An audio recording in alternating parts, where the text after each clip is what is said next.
Welcome back students. जो हमारे last video थी उसमें हमने डिस्कस किया था कैसे फोर्स ऑफ ग्रेविटी के बारे में। एंड लास्ट में जो हमारा सबसे लास्ट टॉपिक था उसमें हमने डिस्कशन किया था जी के बारे में, जो था एक्सेलरेशन ड्यू टू ग्रेविटी, और जो किसके अंडर आता था, फ्री फॉल के अंडर आता था। अभी हम उससे आगे बढ़ेंगे डिस्कशन में और फर्दर चीज़ें डिस्कस करेंगे कि जो फ्री फॉल था उसके अंदर हमने फ्री फॉल डिस्कस कर लिया। हमने डिस्कस किया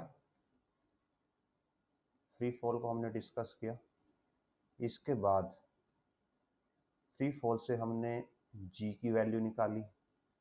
फिर जी की वैल्यू के बाद हमने क्या देखा,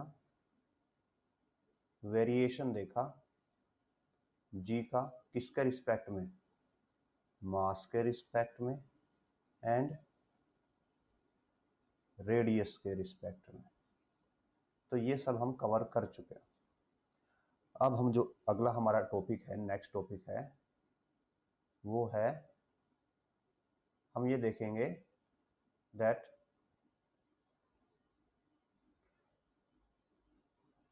मोशन ऑफ ऑब्जेक्ट्स अंडर, आप फ्री फॉल बोल सकते हो और अर्थ्स ग्रेविटेशनल फोर्स, आप ये बोल सकते हो। तो अब हमें मोशन देखना है कि जो मोशन है वो कैसा रहेगा, उसमें कैसे चेंजेस आएंगे। अब हमें ये चीजें डिस्कस करनी। स्टार्ट करते हैं। तो जब भी आपको ऑब्जेक्ट का मोशन देखना होगा और उसके बेसिस पे आपको कुछ सोल्व करना है, तो आप हमेशा क्या करेंगे, सबसे पहले आप कोऑर्डिनेट्स को ड्रॉ करेंगे, बिकॉज विदाउट कोऑर्डिनेट्स आप कभी भी प्रॉपर सॉल्यूशन नहीं कर पाएंगे, आप अंडरस्टैंड नहीं कर पाएंगे कि कौन सी वैल्यू पॉजिटिव है, कौन सी वैल्यू नेगेटिव है। तो हम कोऑर्डिनेट ड्रॉ कर लिया, इसको बोलते हैं हम वाई कोऑर्डिनेट और इसको बोलते हैं एक्स। और जब भी हम न्यूमेरिकल सॉल्व कर रहे होंगे तो जो एक्स कोऑर्डिनेट है इसमें हम हॉरिजॉन्टल लेके चलेंगे। हॉरिजॉन्टल मींस हमारा ग्राउंड, मींस ग्राउंड पे जो भी मूवमेंट होगी वो एक्स के अंदर कवर होगी। फिर जब वाई आता है तो वाई के अंदर हम जो भी वर्टिकल मूवमेंट्स होंगी वो हम वाई के अंदर कवर करेंगे। जो ग्राउंड कवर होगा हमारा वो होगा एक्स कोऑर्डिनेट के अंदर कवर, और जो वर्टिकल स्पेस है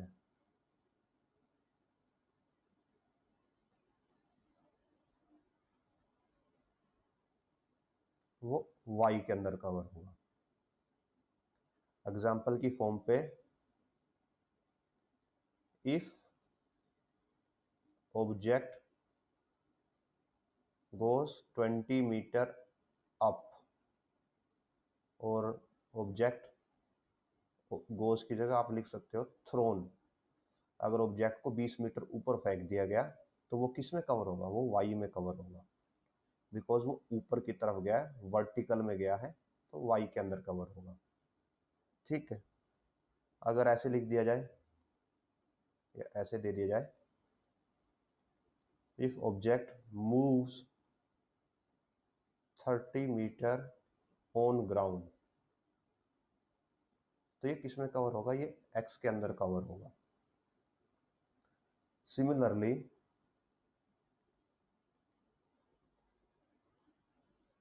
जो एक्सेलरेशन ड्यू टू ग्रेविटी है, एक्सेलरेशन ड्यू टू ग्रेविटी, ये किस में होता है? वर्टिकल स्पेस में होता है। तो ये किसके अंदर कवर होगा? वाई के अंदर होगा कवर। और इसकी जो डायरेक्शन होती है एक्सेलरेशन ड्यू टू ग्रेविटी की, जो यहाँ पे डायरेक्शन होगी, सपोज हम ये जी लेते हैं, तो इसकी डायरेक्शन ऑलवेज डाउनवर्ड होती है, जी की डायरेक्शन। तो इसकी डायरेक्शन अगर डाउनवर्ड है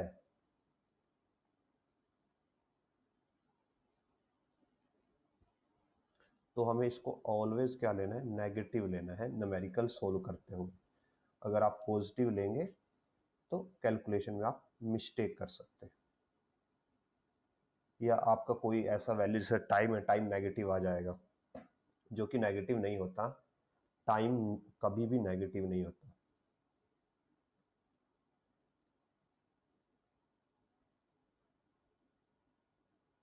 सो आपको ये ध्यान रखना, अगर आपका टाइम नेगेटिव आ रहा है मीन्स आपने किसी वैल्यू को आइदर पॉजिटिव और नेगेटिव रोंगली ले लिया है, जिसकी वजह से जो टाइम है वो नेगेटिव वैल्यू शो कर रहा है। तो अभी हम एक बेसिक सा एग्जांपल लेके उसके ऊपर जो एक्सेलरेशन ड्यू टू ग्रेविटी है वो आपको अप्लाई करना सिखाएंगे कि कैसे आप उसको सोल्व कर सकते हैं, एक सिंपल एग्जांपल को। सो क्वेश्चन है,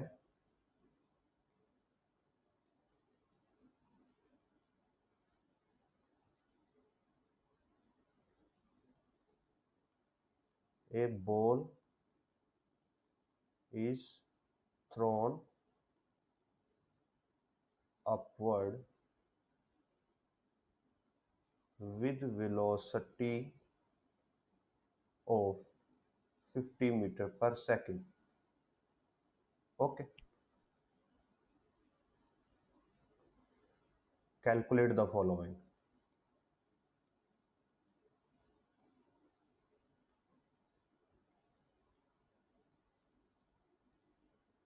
First, time taken by ball to reach its highest point, ये निकालना है। Second, time taken by ball to come back to original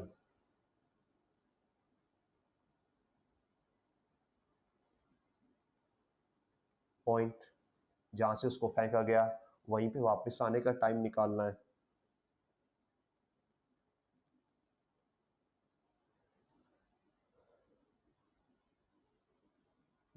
third part है,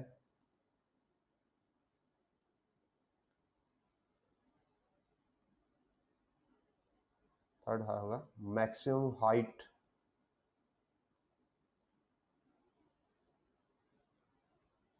covered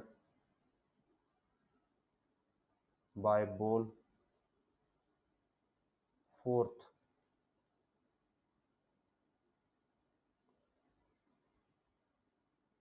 displacement, final displacement of ball,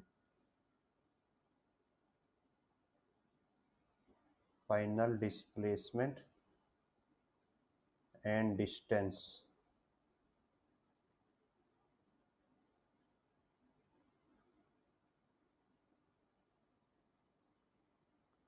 और साथ में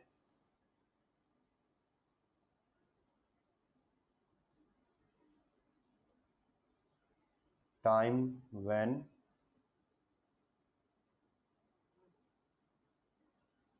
displacement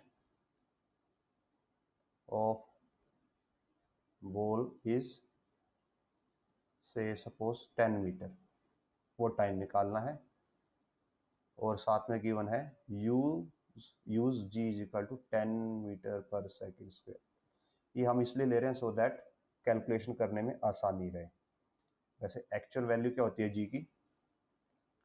जी की actual value होती है 9.8 metre per second square, but इसके साथ कैलकुलेशन करने में थोड़ी प्रॉब्लम आती है, उसके लिए आपको कैलकुलेटर एक्सेट्रा की नीड हो जाती है, तो इसलिए नॉर्मली इस 9.8 को 10 राउंड ऑफ करके प्रोवाइड कर दिया जाता है सो दैट कैलकुलेशंस इजी रहे।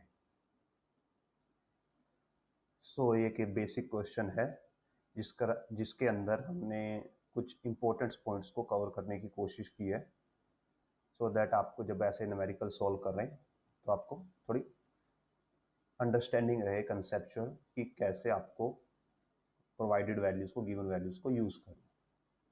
सो अब हम स्टार्ट करते हैं इसको सॉल्व करना। तो सबसे पहले हम जो बॉल है उसके बेस को ड्रॉ करते हैं, मीन्स स्टार्टिंग में बॉल किस पे है, ग्राउंड पे,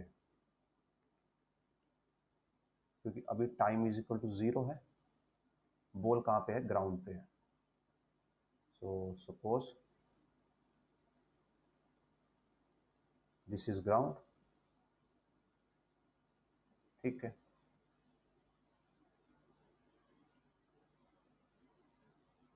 एंड ये बॉल अभी ग्राउंड पे रखी हुई है, टाइम 0 है। अभी क्या होता है कि आप बॉल को ऊपर फेंकते हो, तो हम फिर से यहाँ पे लिख देते हैं टाइम इज इक्वल टू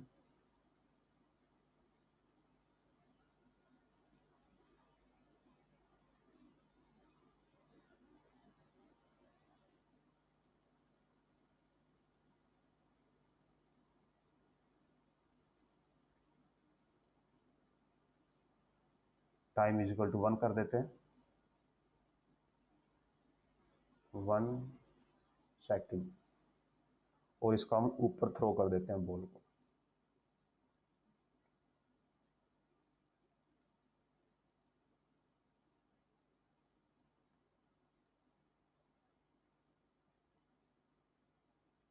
यहाँ पे आप 1 नहीं करेंगे, आप इसको करेंगे time is greater than 0, because 1 second पे हमें वैल्यू नहीं पता, तो हम उसको कैलकुलेट अभी नहीं कर रहे। तो ये हो गई ग्रेटर देन 0 पे। ग्रेटर देन 0 पे इसके पास एक वेलोसिटी होगी, और जो वेलोसिटी कितनी गिवन है, 50 मीटर पर सेकेंड।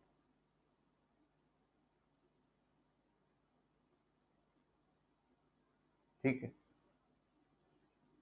उसके बाद क्या होता है कि टाइम और बढ़ता है और बॉल कहाँ पे चली जाती है, ये केस था, सेकंड केस था, इससे ऊपर था, ये था पहला केस।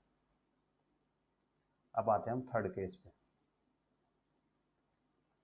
अभी क्या होगा, ये ग्राउंड है, अभी बॉल अपनी मैक्सिमम हाइट पे पहुंच गई है, तो अगर बॉल अपने मैक्सिमम हाइट पे पहुंच गई तो बॉल यहाँ पे होगी कहीं पे,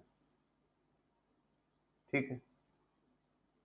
और जब बॉल अपनी मैक्सिमम हाइट पे होगी तो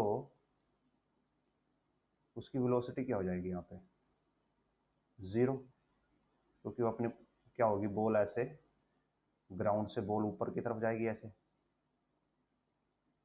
और यहाँ पे जाके स्लो होती होती रुक जाएगी और फिर वापस नीचे आएगी, ऐसे ऊपर जाएगी और नीचे आएगी। तो जब ये ऊपर जाती है और रुक जाती है तो हमने वही पॉइंट लिया है, यहाँ पे वेलोसिटी 0 हो जाती है इसकी,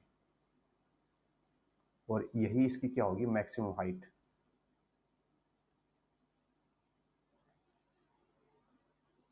तो मैक्स हाइट पे उसकी वेलोसिटी 0 हो जाएगी।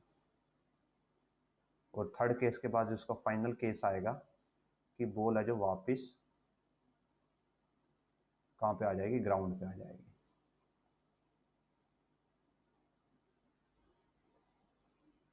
वो वापस यहीं पे आ जाएगी, ठीक। सो अब हमें ये सब कैलकुलेशन करनी है, इसके हमने डायग्राम तो बना लिए। अब हम बनाना स्टार्ट करते हैं कि कौन सी चीज़ें पॉजिटिव होंगी, कौन सी चीज़ें नेगेटिव होंगी। तो हम कोऑर्डिनेट सिस्टम ड्रॉ करते हैं, ओके। तो यहाँ पे तो है x, और x में आता है सब कुछ हॉरिजॉन्टल, ये है y, और यहाँ पे सब कुछ आएगा वर्टिकल। अब देखिए बॉल की वेलोसिटी स्पेस में ऊपर की तरफ है, तो जो वेलोसिटी है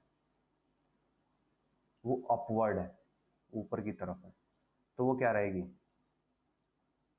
पॉजिटिव रहेगी, क्योंकि ऊपर की तरफ जा रही है और ऊपर की तरफ वाई कोऑर्डिनेट पॉजिटिव होता है। यहाँ पे ग्रेविटी एक्ट करेगी, so acceleration due to gravity act करेगी, और वो क्या है, वो है डाउनवर्ड, नीचे की तरफ, तो ये हो जाएगा माइनस, नेगेटिव। इसके अलावा आपको कुछ प्रोवाइडेड नहीं है, टाइम हमेशा पॉजिटिव रहता है, और ये बॉल है जो उसकी हॉरिजॉन्टल डिस्प्लेसमेंट नहीं हुई है, वही वहीं पे थी जहाँ पे है, ठीक है। तो हमारे पास दो ही चीज़ें हैं, जो ग्रेविटी है वो नेगेटिव हो जाएगी, एक्सेलरेशन ड्यू टू ग्रेविटी, और वेलोसिटी पॉजिटिव हो जाएगी।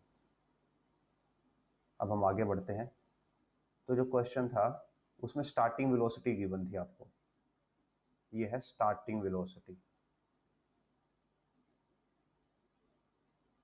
तो अगर स्टार्टिंग वेलोसिटी गिवन है तो स्टार्टिंग वेलोसिटी का सिंबल होता है u, और ये पॉजिटिव है क्योंकि ऊपर की तरफ है 50 मीटर पर सेकेंड, और यहाँ पे ग्रेविटी है साथ में, ये रहा g, और अभी हमने देखा कि ग्रेविटी नीचे की तरफ एक्ट करेगी, तो g की वैल्यू, एक्सेलरेशन हो जाएगा ग्रेविटी के इक्वल, इक्वल हो जाएगा -10 मीटर पर सेकेंड स्क्वायर। तब हम दोनों वैल्यू को नोट कर लेते हैं। तो हमारे पास है u की वैल्यू हो जाएगी 50 मीटर पर सेकेंड, और a की वैल्यू है जो g के इक्वल है -10 मीटर पर सेकेंड स्क्वायर। अब हम आते हैं फर्स्ट पार्ट पे। फर्स्ट में पार्ट में आपको बताना है time taken by ball to reach its highest point. तो जब बॉल अपने हाईएस्ट पॉइंट पे है यहाँ पे, तो हमने क्या बताया था, उसकी वेलोसिटी जीरो हो जाएगी, क्योंकि वो ऊपर जाएगी और वहां से फिर वापस नीचे आना स्टार्ट करेगी।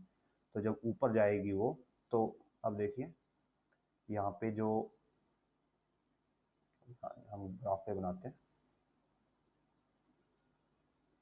जो वेलोसिटी है, वेलोसिटी, इनिशियल वेलोसिटी ऊपर की तरफ एक्ट कर रही है, और जो एक्सेलरेशन है ग्रेविटी का वो नीचे की तरफ एक्ट कर रहा है। तो एक्सेलरेशन वेलोसिटी को कम करेगा, तो वेलोसिटी धीरे धीरे कम होती जाएगी, कम होती जाएगी, और एक टाइम के बाद जीरो हो जाएगी, और जिस पॉइंट पे जीरो होगी बॉल वहीं पे रुकेगी एक इनफाइनाइटली स्मॉल टाइम के लिए। तो उस पॉइंट पे बॉल की वेलोसिटी जीरो हो जाएगी। तो पहले हम वो पॉइंट निकालते हैं कि जहाँ पे बॉल की वेलोसिटी जीरो हो जाएगी। तो जब बॉल की वेलोसिटी जीरो होगी, मींस फाइनल वेलोसिटी कितनी हो जाएगी, जीरो। तो अब हमारे पास दो इक्वेशन है जिनका हम यूज कर सकते हैं। पहले वाली है v is equal to u plus a t, और जो सेकंड है that is v square minus u square is equal to 2as, क्योंकि हमारे पास जो तीन वेरिएबल हैं वो तीनों इन्हीं के अंदर आते हैं जिनसे हम सोल्व कर सकें। तो इसमें v की वैल्यू पुट करते हैं 0, u की वैल्यू पुट करते हैं 50, एक्सेलरेशन है -10 using time t, so -50 is equal to -10 into t, और आप यहाँ से t की वैल्यू निकालते हैं तो आएगा 5 सेकेंड। सिमिलरली यहाँ पे यूज करते हैं 0 square minus 50 square is equal to 2 into 10 into s, और 10 नेगेटिव होगा, सो ये होगा -50 into 50 is equal to -20 to s, तो माइनस से प्लस कैंसिल हो जाएगा, और ये आएगा 50 into 50 by 20 is equal to s 25, and s comes out to be 125 metre. ठीक है, तो आपको दो वैल्यू मिल गई, एक टाइम मिल गया, एक S125 मीटर मिल गया।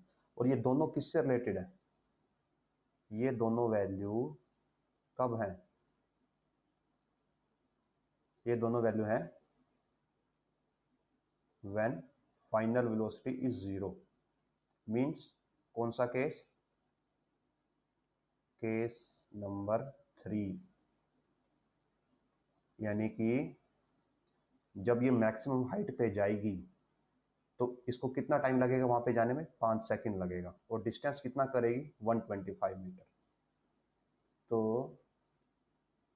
पहला, टाइम रीच टू बोल टू मैक्सिमम हाइट, तो ये आंसर आ गया 5 second. Third, maximum height covered, वो भी यहीं पे होगी, तो आंसर आ गया 125 मीटर। अब देखिए second point, time taken by ball to come back the original point, जहां से चली थी वहीं पे वापस आने में कितना टाइम लगेगा? अब जब ऊपर जाने में 5 सेकंड लगे तो नीचे आने में 5 सेकंड लगेंगे, तो टोटल टाइम कितना हो जाएगा? 10 सेकंड। टोटल टाइम हो जाएगा 10 सेकंड। अगर आपको इसको ऐसे सोल्व नहीं करना तो आप इसको दूसरे तरीके से सोल्व कर सकते हो, वो हम आपको दिखाते हैं कैसे।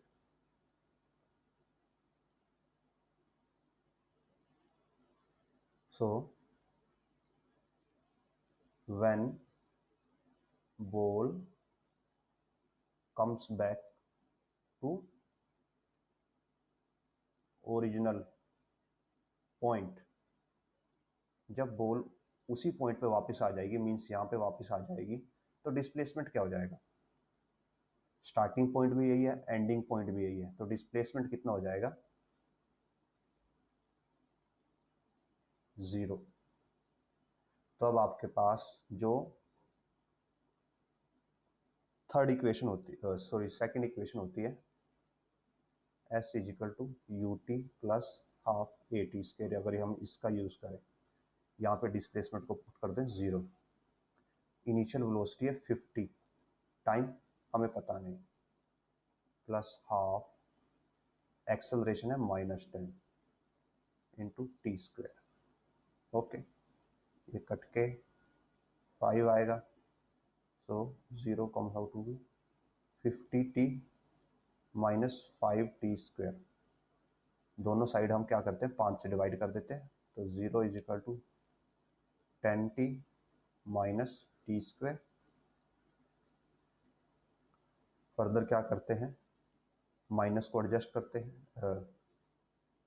टी कॉमन लेते हैं, 10 - t इक्वल इंटू टी।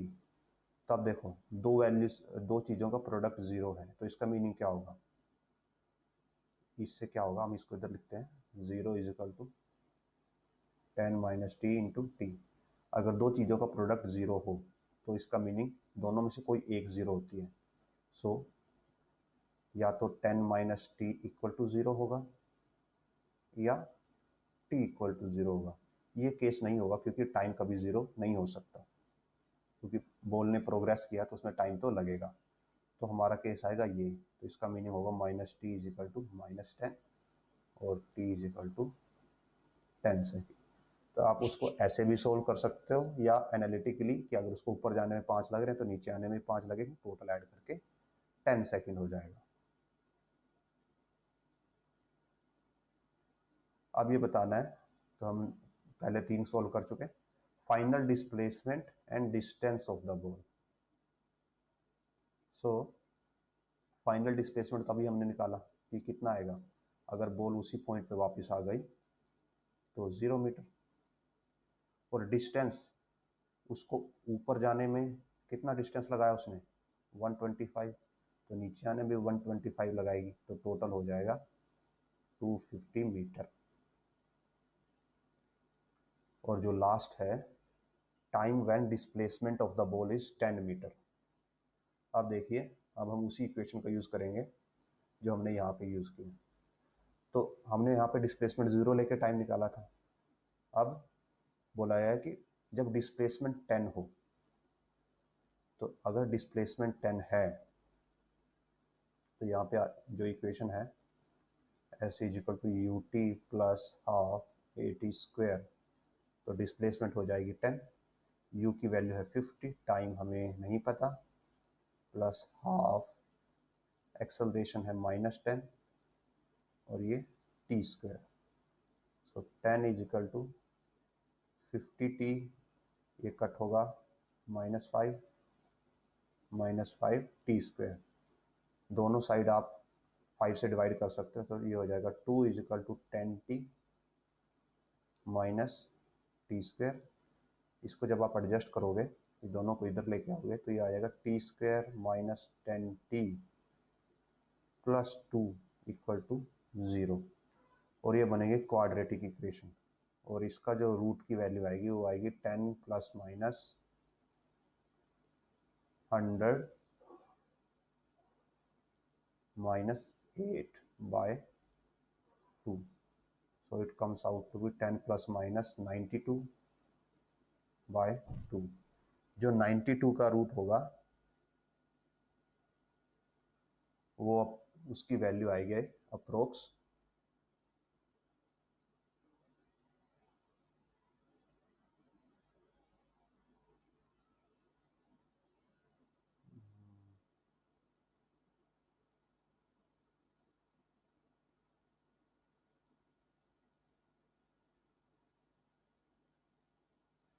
92 का रूट होगा उसकी वैल्यू आएगी 9.6 अप्रोक्सीमेट।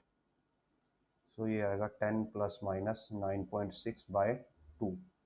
अब देखिए यहाँ पे आप प्लस और माइनस दोनों कर सकते हैं, बट हम माइनस वो करेंगे, माइनस भी करेंगे और प्लस भी करेंगे। सो एक केस तो आ जाएगा 10 माइनस 9.6 बाय 2, और एक केस आएगा 10 प्लस 96 बाय 2। ये आएगा 0.2 सेकेंड और ये आएगा 19.6 मीन्स 9.8 सेकेंड। तो देखिए दो वैल्यू क्यों आई, तो पहले वाली वैल्यू है जब बॉल ऊपर जा रही है, तब भी पॉसिबल है कि उसकी डिस्प्लेसमेंट 10 मीटर हो जाए। अभी आपको दिखाते हैं प्रॉपर वे में कि सपोज ये ग्राउंड है, तो जब बॉल ऊपर जा रही थी ऐसे, और मान लो ये है 10 मीटर, तो इस पॉइंट पे उसकी डिस्प्लेसमेंट स्टार्टिंग पॉइंट से 10 मीटर होगी। उसके बाद ऊपर गई बॉल, ठीक है, और हम जो नीचे आता है उसको ब्लैक से शो करते हैं। फिर बॉल ने नीचे आना स्टार्ट किया, तो यहाँ पे भी उसकी डिस्प्लेसमेंट 10 मीटर है, क्योंकि हमें मेजरमेंट तो यहीं से करनी है। तो ये दोनों पॉइंट पे डिस्प्लेसमेंट 10 मीटर है, तो यहाँ पे जाने के लिए जो ब्लैक वाला पॉइंट है उसके लिए टाइम ज़्यादा होगा, तो उसके लिए टाइम होगा 9.8, और जो ग्रीन वाला पॉइंट है उसके लिए टाइम होगा 0.2 सेकेंड। तो ऐसे आप इसकी वैल्यूज़ निकाल सकते हैं। तो ये एक बेसिक न्यूमेरिकल था जो आपको अंडरस्टैंड करवाने के लिए था कि जब आप फ्री फॉल में कोई ऑब्जेक्ट लेते हो, तो यहाँ पे ऑब्जेक्ट फ्री फॉल में था, तो वो कैसा बिहेव करेगा, न्यूमेरिकल को किस टाइप से सोल्व करना है। हम इसके ऊपर डिटेल न्यूमेरिकल और फर्दर बाद में करेंगे जब हम कंप्लीट एक्सरसाइज करेंगे इसके ऊपर। तो अभी हम नेक्स्ट टॉपिक पे जाते हैं जो कि है थ्रस्ट एंड प्रेशर, वो भी हम इसी में कवर करेंगे।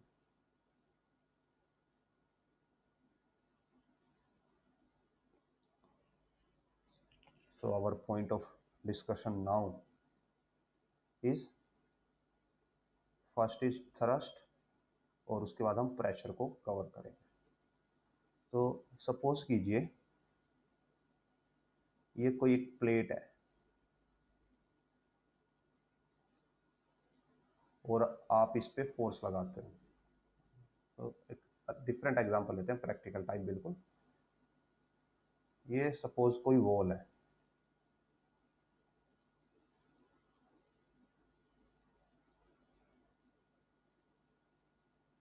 और आप इस पे यहाँ खड़े होके फोर्स लगा रहे हो ऐसे, ओके, आपने फोर्स लगा दिया F। तो ये तो हो गया, पुश कर रहे हो आप उसको। अभी क्या होता है,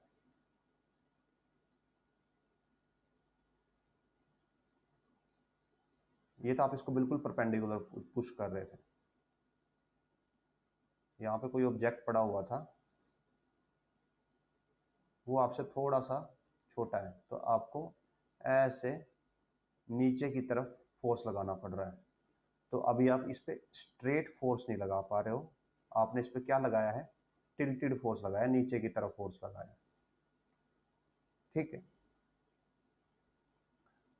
सो थ्रस्ट और फोर्स में आपका यही बेसिक सा डिफरेंस है कि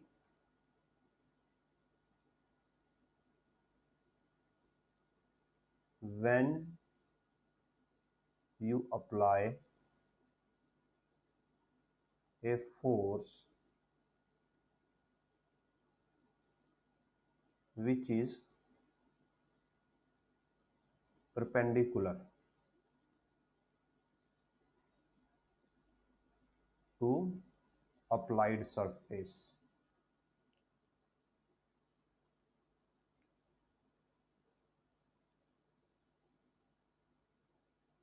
then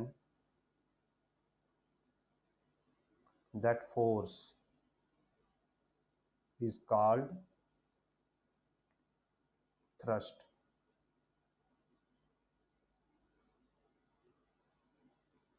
मीन्स अगर ये सरफेस है तो इसके ऊपर जो फोर्स होगा वो ऐसे परपेंडिकुलर लगे तो ये थ्रस्ट होगा। ये तो हो गया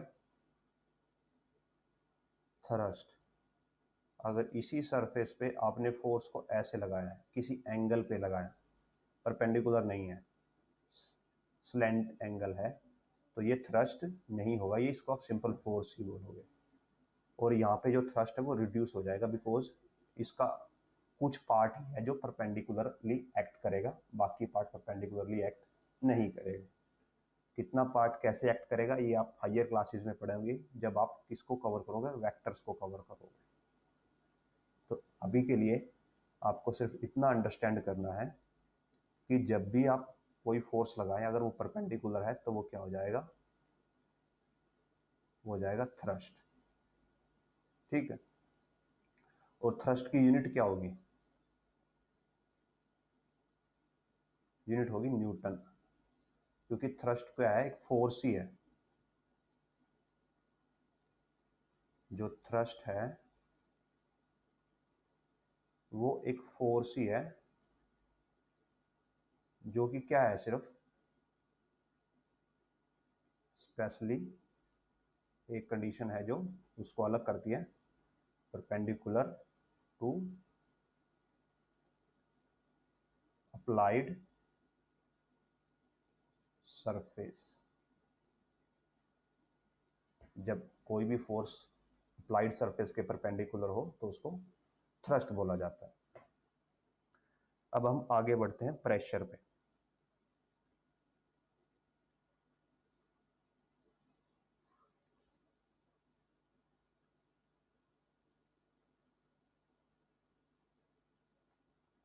तो हम प्रीवियस एग्जांपल को ही वापस लेते हैं।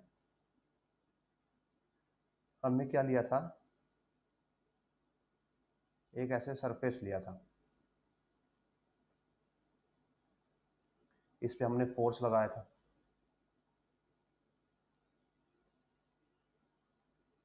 ठीक है, तो सपोज कीजिए जो फोर्स है वो तो हो गया एफ, जो फोर्स है वो तो हो गया एफ, और जो एरिया है सरफेस एरिया वो हो गया ए। ये जो हमने एरिया लिया है इसका कुछ वैल्यू होगी, सपोज अगर सर्कल है तो पाई आर स्क्वायर होगा, अगर स्क्वायर है तो क्या होगा, स्क्वायर है तो लेंथ का स्क्वायर होगा। अगर ये ऐसे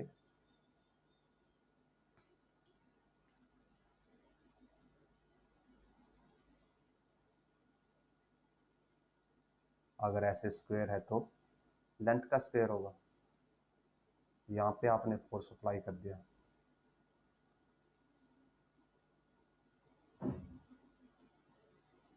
और ये फोर्स परपेंडिकुलर होना चाहिए।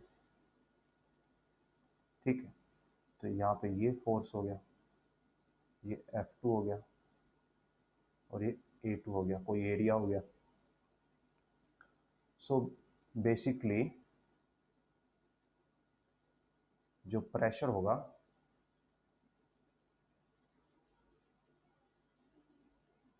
प्रेशर होता है थ्रस्ट बाय एरिया, और आप ऐसे भी बोल सकते हो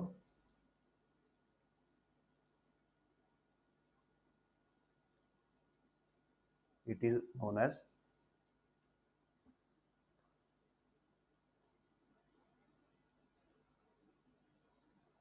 force applied perpendicularly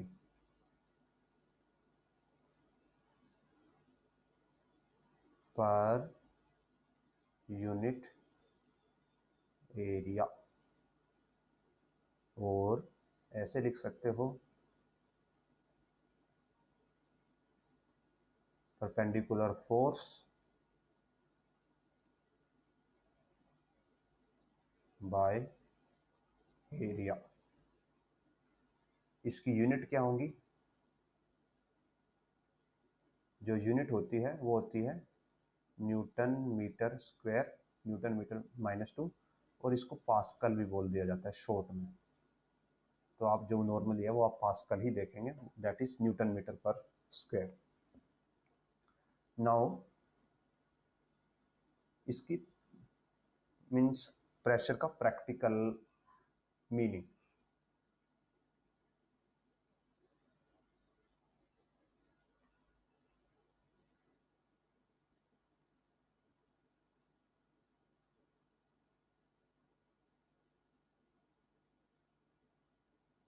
practical meaning of pressure, कि एक्चुअल में प्रेशर क्या देता है आपको। सो देखिए, जो प्रेशर का फॉर्मूला है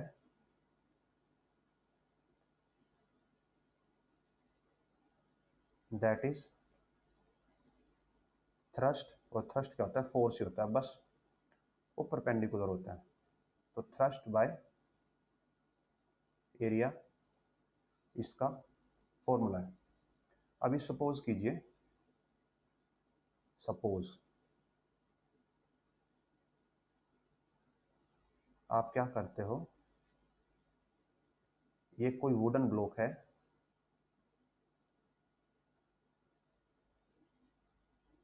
ये कोई लकड़ी का बना हुआ ब्लॉक है जो कि थिक है, बहुत थिक है। आपको इसके अंदर एक कील को गाड़ना है, इसको कील को इसके आर पार करना है, इसके क्रॉस करवाना है। ये सपोज कील है, ठीक है।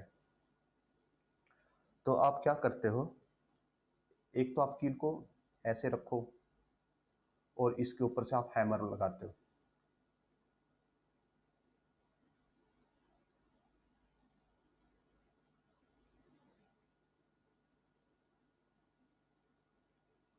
ये हैमर आपके पास,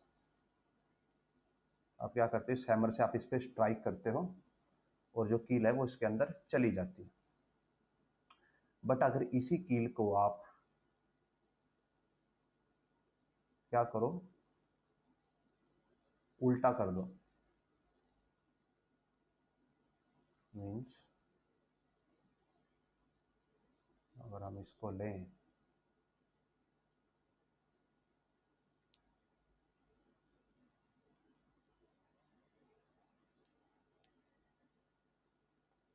अगर इसी कील को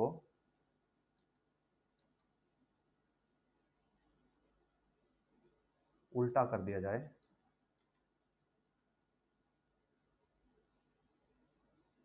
अब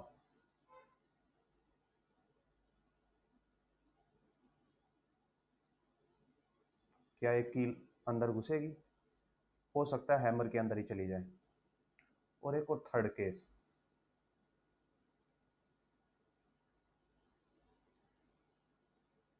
कि कील की जगह पे आपने सिर्फ ऐसा लिया जो दोनों साइड से नुकीला था,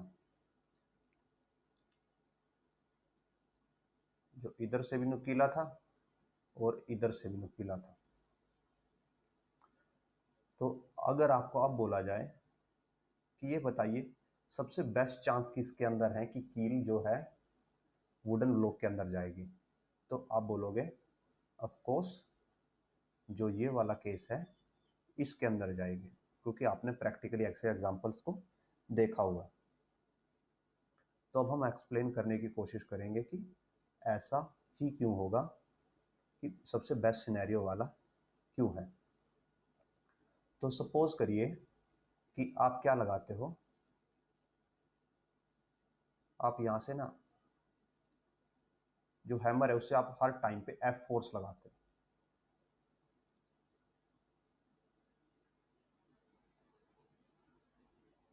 ठीक है, आपने फोर्स लगा दिया एफ।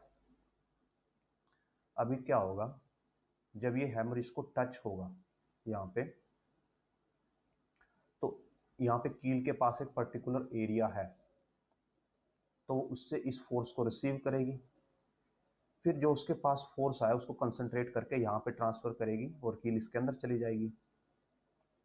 इस केस में कील के पास जो एरिया है वो बहुत कम है, तो जो यहाँ से फोर्स को रिसीव कर पाएगी वो और भी कम होगा, और वो फोर्स आगे यहाँ पे जाके फर्दर डिस्ट्रीब्यूट हो जाएगा, तो और फोर्स कम हो जाएगा। तो उससे क्या होगा, यहाँ पे चांसेस कम हो जाते हैं, और यहाँ पे जो कील है जितना फोर्स यहाँ पे रिसीव करेगी उतना ही फोर्स यहाँ पे ट्रांसफर करेगी। बट अगर वो फोर्स इस लकड़ी के बॉन्डिंग फोर्स से कम है तो उसको पेनिट्रेट नहीं कर पाएगी। तो जो प्रेशर है एक टाइप से, जो प्रेशर का हमारे पास फॉर्मूला था वो था फोर्स बाय एरिया। अगर हम एरिया को क्या कर दें, इफ एरिया इज 1 यूनिट, तो प्रेशर किसके इक्वल हो जाता है, फोर्स के इक्वल हो जाता है। ओके, और जैसे हमने ऊपर ये एग्जांपल लिया था, इसमें हम क्या लेते हैं कि सपोज जो हमने फोर्स अप्लाई किया था, हैमर का फोर्स था जो, जिसे हम, वो था सपोज 5 न्यूटन। ठीक है, और जो एरिया है वहाँ पे है, अब कील है वो बहुत छोटा एरिया होता है, तो सपोज कीजिए 1.1 मीटर स्क्वायर, इतना एरिया है। ठीक है, अब जो ये वुडन है, जो लकड़ी है, इसके अंदर जाने के लिए आपको कितना फोर्स चाहिए, इस लकड़ी को तोड़ने के लिए कम से कम आपको चाहिए सपोज 20 न्यूटन फोर्स चाहिए। अब जो आपका हैमर है वो सिर्फ 5 न्यूटन ही दे सकता है आपको, तो आप क्या करोगे, अगर आपका हैमर 5 न्यूटन ही फोर्स अप्लाई कर सकता है, लकड़ी को तोड़ने के लिए 20 न्यूटन का फोर्स चाहिए, तो 15 न्यूटन तो आप कहीं से ला नहीं सकते, क्योंकि हैमर मैक्सिमम इतना दे सकता है।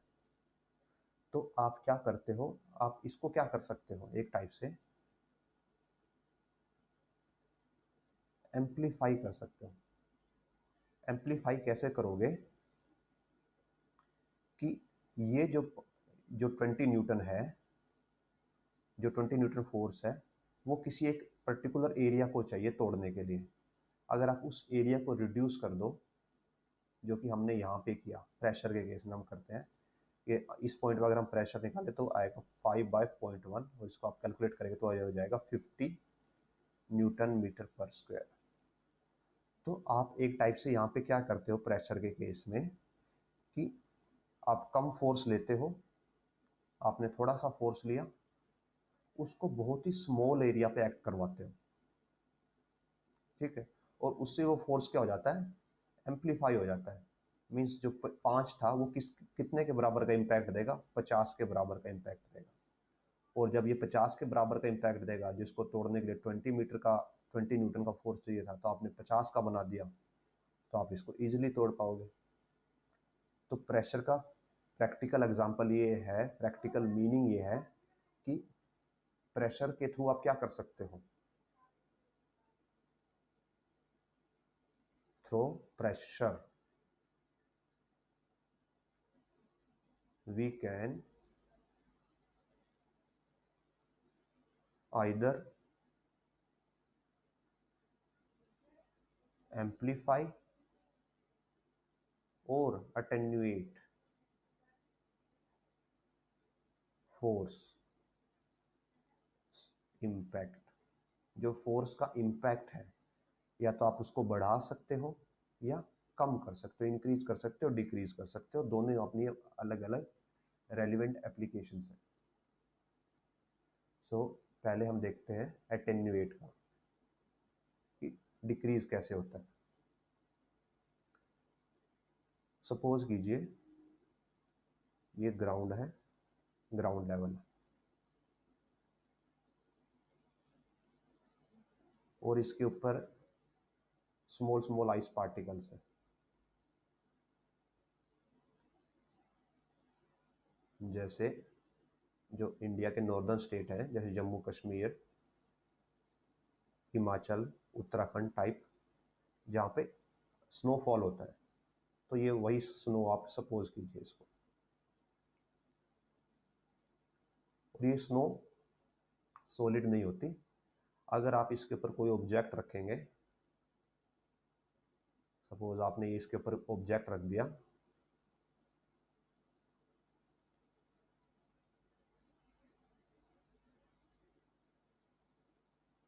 तो ये ऑब्जेक्ट कहाँ चला जाएगा, नीचे चला जाएगा, क्योंकि जो ये यहाँ पे जो पार्टिकल्स हैं ये इनके बीच का गैप ज़्यादा है, तो ये क्या हो जाते हैं, एक दूसरे से सेपरेट हो जाते हैं, अलग अलग हो जाते हैं, क्योंकि ये इनके बीच की बॉन्डिंग स्ट्रॉन्ग नहीं है, उसकी वजह से इनके जो बीच के फोर्सेस हैं वो वीक है। अगर आप थोड़ा सा फोर्स अप्लाई करोगे, उससे क्या हो जाएगा, ये दोनों एक दूसरे से अलग हो जाएंगे और ये जो ऑब्जेक्ट था ये नीचे चला जाएगा। आप अब सपोज कीजिए इसके ऊपर एक इंसान को चलना है, किसी पर्सन को इसके ऊपर चलना है, जैसे कि जो विजिटर्स होते हैं, टूरिस्ट होते हैं, वो स्नो के ऊपर चलते हैं, या जो आर्मी पर्सनल्स होते हैं वो स्नो के ऊपर चलते हैं। तो अगर उनको इसके ऊपर चलना पड़ जाए,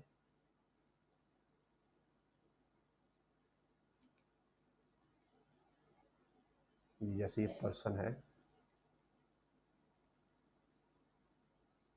इसको इसके ऊपर स्नो के ऊपर चलना पड़ जाए, तो क्या होगा, इसके पाँव इसके अंदर चले जाएंगे और ये चल नहीं पाएगा।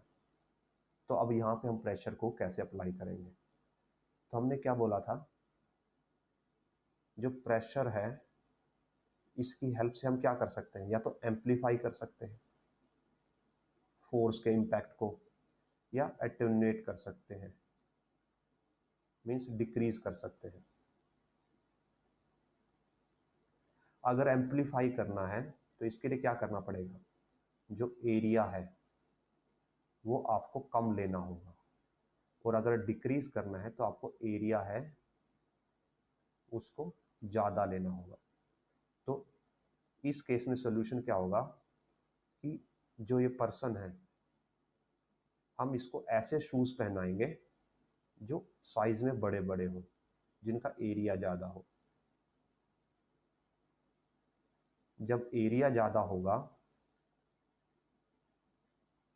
तो अभी पर्सन का वेट होगा, सपोज ये पर्सन है, इसका वेट है mg,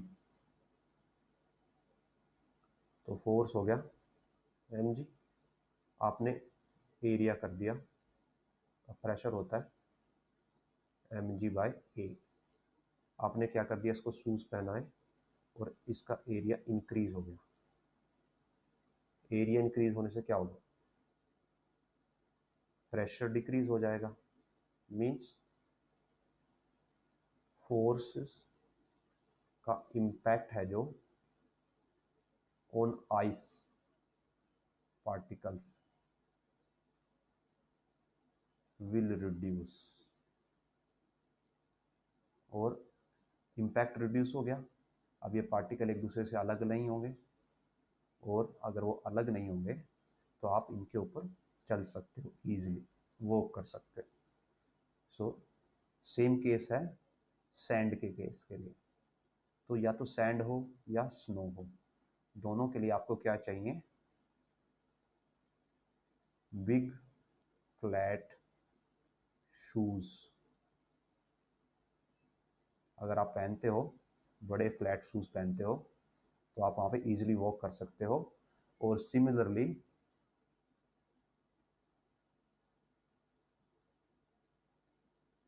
if you try to walk with heels on snow or sand। तो क्या होगा इस केस में, जो हील्स होती हैं वो नीचे से उनका एरिया बहुत कम होता है, उनका जो टचिंग पॉइंट होता है ग्राउंड को, जो हील्स होती हैं वो कुछ ऐसी होती हैं।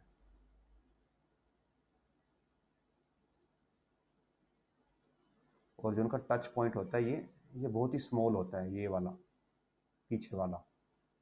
तो यहाँ पे एरिया बहुत कम है। अब प्रेशर का फॉर्मूला क्या है, फोर्स बाय एरिया। यहाँ पे एरिया बहुत कम है तो प्रेशर क्या हो जाएगा इम्पैक्ट में, प्रेशर का इम्पैक्ट बढ़ जाएगा।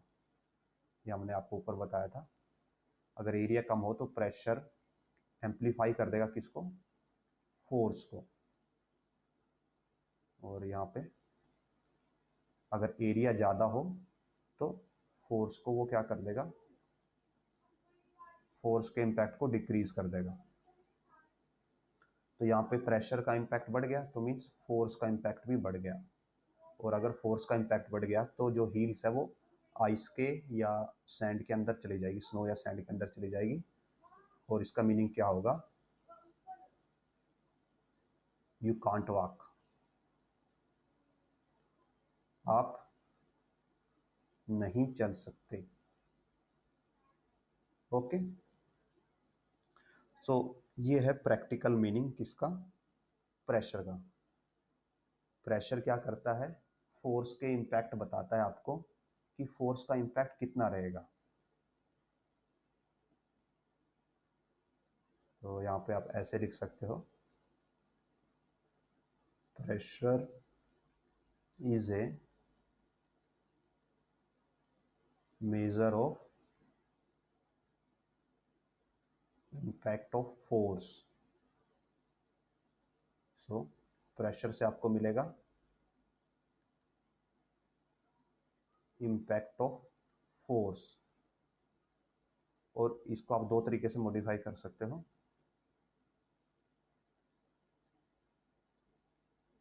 इम्पैक्ट ऑफ फोर्स ज़्यादा होगा कब, जब एरिया कम होगा। इम्पैक्ट ऑफ फोर्स कम होगा जब एरिया ज़्यादा होगा। तो किसी भी एप्लीकेशन में जहाँ पे आपको फोर्स का इम्पैक्ट कम करना है तो आप वहाँ पे एरिया बढ़ा दोगे, जहाँ पे आपको फोर्स का इम्पैक्ट ज़्यादा करना है वहाँ पे आप एरिया घटा दोगे। ऐसे आप प्रेशर का यूज़ कर सकते हो। और ये था सिर्फ नॉर्मल लाइफ का प्रेशर, सॉलिड ऑब्जेक्ट्स का प्रेशर। इसके बाद हमें प्रेशर इन लिक्विड्स, बायोन्सी और आर्किमिडीज प्रिंसिपल हम कवर करेंगे नेक्स्ट लेक्चर में। और इनसे रिलेटेड न्यूमेरिकल्स भी करेंगे जब हम न्यूमेरिकल सीरीज अपनी स्टार्ट करेंगे इस चैप्टर से रिलेटेड। सो ये वीडियो अगर आपको किसी भी कंसेप्चुअल अंडरस्टैंडिंग करने में हेल्पफुल हो, please like, share and subscribe. Thank you.